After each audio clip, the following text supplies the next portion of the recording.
Jika Anda ingin dibebaskan dari penyakit-penyakit ini, nanti ada iri, ada dengki, ada marah, ada macam-macam, caranya sederhana. Lihat sini. Tadi sumber penyakitnya di mana? Di qalbu. Baik. Pada bagian apa? Nafsu. Baik ya? Masuk ke qalbu. Perhatikan. Sehingga nafsu itu membuat hati tidak tenang. Kita ingin tenang, penyakitnya hilang, hatinya tenang. Dalam bahasa Al-Quran, bahasa Arab, ketenangan hati disebut dengan tumanina. Bahasa kata kerjanya disebut dengan tatma'in. Ada rumus di Quran, kalau hati Anda ingin tenang, bebas dari penyakit, Quran surah 13 ayat ke-28. Saya sempurnakan dulu obatnya supaya sesuai dengan temanya. Lihat, Quran surah 13 Ar-Ra'du ayat 28. Ala bidzikrillahi tatma'innul qulub. Ini inti suratnya. Ar-Ra'du artinya kilat yang menyambar, halilintar. Kalau Anda dengar halilintar itu hatinya gelisah atau tenang?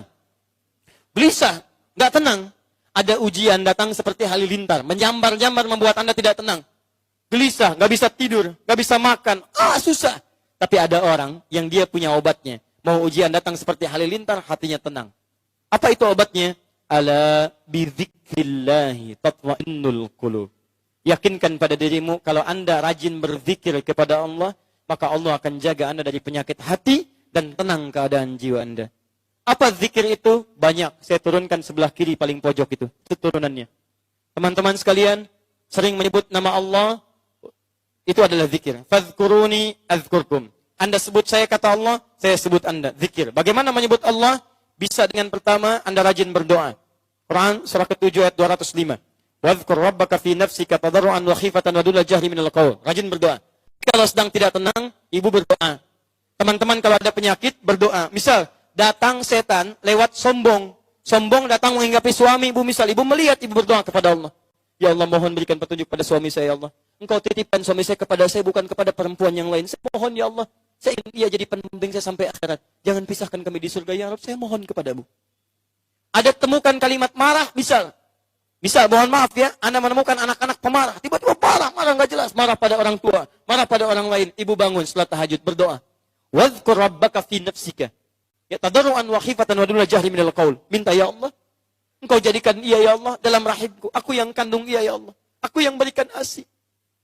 Papahnya yang berikan dengan peluh keringat ya Allah. Segala hal untuknya. Mohon ya Allah, jangan pisahkan kami ya Allah di akhirat.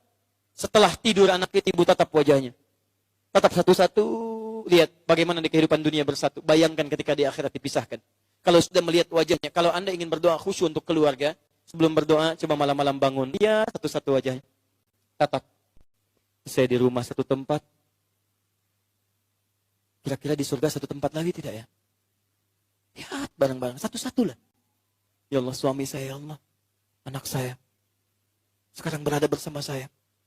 Tapi apakah di akhirat kami bersama-sama atau tidak? Begitu selesai Anda lihat dan berdoa kepada Allah. Ya Allah, mohon hilangkan sifat-sifat buruk dalam diri kami, ya Allah. Jauhkan kami dari segala kemaksiatan. Jauhkan kami dari godaan setan. Dekatkan kami dengan ridhamu, ya Rabb. Mohon, ya Allah. Minta. Doa. Kedua, dekatkan diri Anda dengan Quran. Ahli Quran itu akan dijaga oleh Allah dari godaan setan. Ingat baik-baik. Ahli Quran. Dan Quran ketika disebutkan di Quran disebut dengan zikir. Quran surah ke-15 ayat ke-9. Wa nunazzilu minal Quran. Wa nunazzilu minal Qur'ani ma huwa shifa. Itu Al-Isra. Quran surah 15 ayat ke-9-nya. Inna nahnu nazzalna dzikra. Inna nahnu nazzalna dzikra wa inna lahu lahafizun. Kami telah turunkan Al-Quran sebagai zikir. Zikir. Jadi kalau Anda rajin baca Al-Quran, Anda sedang berzikir. Saya sarankan, usahakan. Minimal Anda baca Quran, teman-teman sekalian. Ayo, hatamkan. Kalau bisa, bagi. Ada rumus, kalau Anda membaca ayat, baca 40 kali, baca. Anda rajin baca Al-Quran, Anda akan dijaga oleh Allah Subhanahu wa Ta'ala dari godaan-godaan setan. Gak percaya silakan. Tidak cukup dengan amin. Mulai. Baca. Kalau bisa punya target.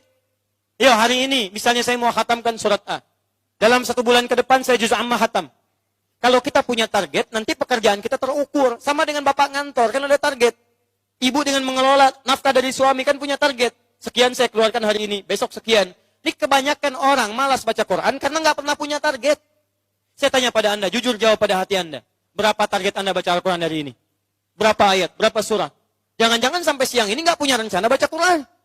Ya bagaimana Anda dilindungi oleh Allah? Karena kalau Anda tidak mendekat kepada Allah. Itu poinnya. Ini. Kalau mau tingkatkan lagi.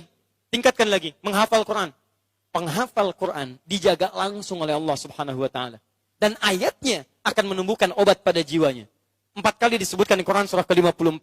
Ayat 17, ayat 22, ayat 32, ayat 40. Walaqad yassarnal Qur'ana lidzikri. Kami telah mudahkan Al-Quran sebagai zikir bagi pemiliknya. Zikir. Untuk diingat, dihafalkan. Kalau sudah hafal, maka ayat Quran yang menjadi syifa dalam kolbunya. Perhatikan, obat hati, syifa. Turun Quran surah 17, ayat ke-82. Wa nunazzilu minal Qur'ani ma huwa syifa wa rahmatul lil mu'minin. Syifa. Penutup, kalau Anda belum rajin menghafal Quran, belum banyak membaca ayat-ayat Quran, maka yang terakhir, saya akhiri, rajinlah dalam memperbanyak sholat kepada Allah Subhanahu wa ta'ala. Karena sholat adalah puncak zikir kita. Sholat puncak zikir, karena sholat menggabungkan doa. Dalam sholat ada doa, dalam sholat ada takbir, dalam sholat ada tasbih, dalam sholat ada Quran, dalam sholat ada hafalan Quran, dalam sholat ada istighfar. Karena itu ketika Allah meminta Nabi Musa sholat, disebutkan tujuan sholat sebagai zikir. Quran surah ke-20 ayat ke-14. Innani anallahu la ilaha illa ana fa'budni wa aqimis salata lidzikri. Saya Allah, tidak ada Tuhan yang layak disembah kecuali saya, sembah saya. Bagaimana cara menyembahnya? Tunaikan sholat sebagai zikir kepada saya. Jadi ibu, bapak, maaf ya, kalau saat kita diminta sholat, Allah tuh tidak butuh dengan sholat kita, kita yang butuh. Di antara manfaat sholat, menghilangkan penyakit-penyakit hati. Di antara manfaat sholat, menjauhkan kita dari setan. Di ketika Allah minta kita sholat, kita diminta sehat. Sehat hatinya, sehat keadaannya, jauh dari setan. Saking sayangnya Allah. Makanya dibuat hukum wajib, saking sayangnya Allah. Sebab kalau tidak sholat, banyak celakanya. Jelas ya? Maka dari itu harus tegas kepada anak-anak kita. Khawatir kalau anak tidak sholat, bahaya dalam kehidupannya. Akan terkumpul penyakit-penyakit dalam keburukan. Silahkan cek, banyak orang pintar di Amerika, banyak orang pintar di Jepang, tapi ketika tidak mendapatkan makanan untuk rohnya, banyak juga yang gelisah. Di Jepang disiplin, di Jepang kuat, tapi ketika ada persoalan, mereka bunuh diri juga.